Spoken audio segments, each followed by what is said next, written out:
जी, अस्सलाम वालेकुम। आज हमारे साथ आए एडवोकेट मोहम्मद कासिम। इनका जो स्पेशलाइज़ है वो टैक्सेशन में है, तो इनसे हम गाइडेंस ऑनलाइन टैक्सेशन के आपने देखा है अभी चल रहा है करंट है, जो इससे पहले जो टैक्सेशन मैन्युअली होती थी, तो इसमें क्या आप कंपैरिज़न करेंगे, उसके क्या बेनिफिट हैं?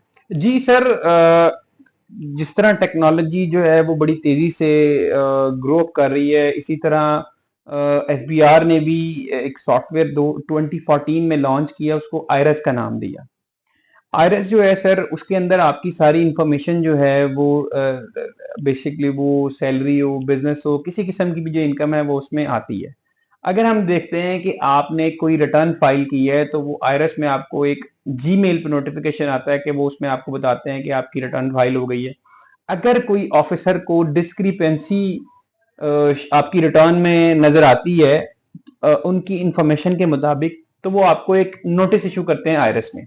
वो भी आपको मेल पे आ जाता है। इसके अलावा सर पहले ये होता था कि आपको कोई नोटिफिकेशन नहीं आता था, आपको जो नाइब कासद हैं वो नोटिस लेके आपके पास आते थे। इसमें सर सम टाइम ये होता था कि उनके पास हजारों की तादाद में उन्होंने अपने नोटिस सर्व करने होते हैं, तो वो कहीं कोई कोताही हो जाती है, कोई इंसान कोई रास्ता भूल जाता है, कोई एड्रेस किसी को नहीं मिलता, या कोई अगर आपका एड्रेस चेंज हो गया, आपने अगर कोई घर शिफ्ट कर लिया, तो वो फिर वहां पे अपडेट नहीं होता। तो ये बेनिफिट्स कुछ बहुत ज्यादा हैं आयरस के, कि नोट आपको नोटिस मिल जाता है, आपको कोई ऑर्डर हुआ वो आपको ऑनलाइन वहां पे शो हो जाता है। और ये ऑथेंटिक चीज होती है, आपके सॉफ्टवेयर में, पोर्टल में हर चीज पड़ी होती है, आपकी रिटर्न सेव रहती हैं आपकी। जी। और इसमें सेकंड ये है कि पूछना है कि ये जो हम कहते हैं कि सॉफ्टवेयर की वजह से आसानी आ गई है, ये मेरे ख्याल से आईरिस पे अगर कोई खुद से भी करना चाहे तो वो इजीली है मेरे ख्याल से, सर इतना डिफिकल्ट नहीं है। मैं आपको इसमें एक मेरा पर्सनल ओपिनियन ये है कि आप काम उससे करवाएं कि जिसको काम आता हो। बिल्कुल। ठीक है। इसमें अनप्रोफेशनल तरीके से देखें, रिटर्न फाइल करना इतना मुश्किल नहीं है, लेकिन इतना आसान भी नहीं है। आपकी फील्ड नहीं है, आप कुछ ना कुछ सर मिस कर देंगे। जब आप वो चीज देखें, आप अगर आपको कॉलम का नहीं पता कि कौन से कॉलम में फिल करना है, अगर आपने दूसरे कॉलम में फिल कर दिया, ये सपोज हम बात कर लेते हैं कि कोई चीज आपसे, कोई प्रॉपर्टी, कोई बैंक मिस हो जाता है, तो वो आपकी डिस्क्रिपेंसी बन जाती है। और वो फिर बाद में इस तरह होता है कि लोग जब काम नहीं आता, जब करते हैं, तो कोई ना कोई गलती हो जाती है। इससे फिर ऑफिसर वो देख लेते हैं कि यार ये क्यों इन्होंने गलती नहीं की। फिर ये कोई जवाब नहीं है कि मैंने रिटर्न फाइल की तो मैं मुझे पता नहीं था, मैं भूल गया। इस तरह नहीं है। मेरा आपको जाती मशवरा ये है कि आप किसी एक्सपर्ट से काम करवाएं, और जिसको ये काम आता हो, बिल्कुल।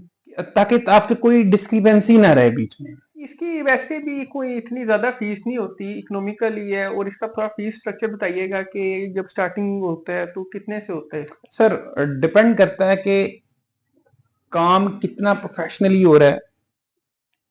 अब आप चले जाएं, लोग आपका 2,000 रुपये में भी काम कर देंगे, 3,000 रुपये में भी काम कर देंगे, लेकिन वो फिर इस तरह का ही काम होता है कि बाद में आपको समझ नहीं आ रही होती कि यार, जब आप कुछ चीज परचेज करने जाते हैं तो आप कहते हैं ओहो यार, मेरी तो इतनी इनकम थी, मेरा तो इतना टैक्स डिडक्ट हुआ है, तो ये क्यों, ये चीजें यहाँ पर क्यों नहीं शो हुई हुई।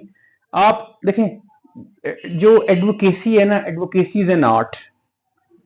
अब आर्ट कितना अच्छा है, आप किस तरह सहूलियात दे रहे हैं, उसके मुताबिक ही आप चार्जेस करेंगे। अब आप हमसे पूछें कि हम कितनी चार्ज करते हैं, डिपेंड अपॉन टर्नओवर।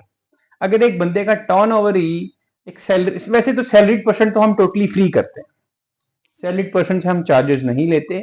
अगर कोई बिजनेसमैन का, माशाल्लाह, ये तो आप खिदमत कर रहे हैं। सर ये मेरे वालिद साहब, he is also retired from FBR, उनका ये था कि जो भी सैलरीड पर्सन होगा आपने उनसे चार्जेस नहीं लेने। अब बात आ जाती है कि आप देखें कि बिजनेसमैन से, बिजनेसमैन का डिपेंड करता है कि टर्नओवर कितना है। अब एक बंदे का टर्नओवर ही जो है वो, अगर हम इनकम ही 6 लाख सालाना आ रही है, और आप अगर उसको 1 लाख का बिल दे देंगे, तो वो तो ऑब्वियसली कभी भी नहीं कराएगा आपसे, और वो भाग जाएगा। टू बी वेरी फ्रैंक और टू बी वेरी ऑनेस्ट, तो ये डिपेंड करता है कि टर्नओवर किसका कितना है, फिर उसके मुताबिक उससे फीस चार्ज की जी जाती है। बिल्कुल। बेहतर भी यही होता है कि जिसका काम होता है उसी को जी सर, सही ये एक करना बड़ी होता है। मशहूर कहावत है कि जिसका काम उसी को साजे, तो बिल्कुल। ये गलत नहीं नहीं, है ये बातें। और मैंने आपकी बातों से अंदाजा लगाया है कि ये इंडिविजुअल पर्सन से नहीं करवाना चाहिए, जो एसोसिएट हो बकायदा उसी में जाके ये जी सर, करवाना देखें चाहिए। प्रोफेशनल जो है पर्सन आपको उससे ही करवाना चाहिए। जो आजकल बहुत ज्यादा नॉन प्रोफेशनल और नॉन, आप कह लें कि कोई क्वालिफिकेशन भी नहीं है, बस थोड़ा सा काम आया किसी के पास, मुंशी कोई लगा हुआ है, उसने देखा कि यार ये किस तरह करना है, उसको काम किया, लोगों का बेड़ा गर्क कर लिया, उनसे पैसे भी ले लिए और उनका कोई काम भी ना किया। तो आप जब भी काम करवाएं किसी प्रोफेशनल बंदे से करवाएं काम। बिल्कुल, आपके यानी कि आपका ये रोज का काम है, तो आपके पास ये आती होंगी ऐसी जी केस सर, के जी केस अल्हम्दुलिल्लाह। खराब हो गए, इसको आप सेट कर देंगे इस जी तरह सर, से। बिल्कुल इस तरह के केसेस भी आते हैं हमारे पास कि ये केस खराब हो गया है, इसको आप देखें।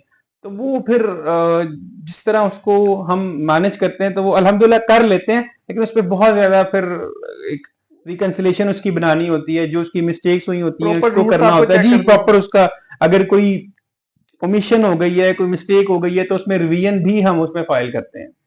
अच्छा, सेकंड कि आप आपने इतना अच्छा एक दे रहे हैं मैसेज के जो फ्री फाइल कर रहे हैं सैलरी पर्सन की, तो ये बड़ी अच्छी बात है और बड़ा इससे फायदा होगा। सेकंड कि आप ये बताइएगा कि अपना लॉ के बारे में और एड्रेस के बारे में थोड़ा बताएं कि। सर, हमारी जो लॉ फर्म है वो एच ए लॉ एसोसिएट्स के नाम से है। और इसमें